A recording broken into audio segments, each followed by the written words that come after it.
Jæja, Eva. Það frekar óþarlega stórt tap í Vesturbænum í kvöld. Hvað að gerast hjá ykkur? Sé aðalega bara fámennur mannskapur og svolítið þreyta í liðinu.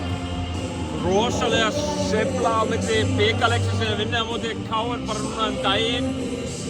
Er þetta bara ferðalagið sem svona erfitt eða hvað orsakar þetta?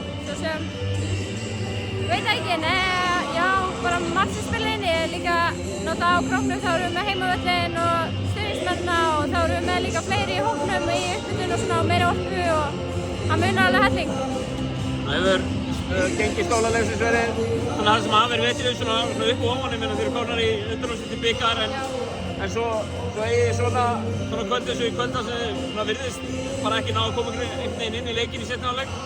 Hvernig á maður að meta þessa frammistöðu hingað til? Svona er bara körfubolti að getur öll lið unnið alla leiki, það bara fyrir eftir dögum bara.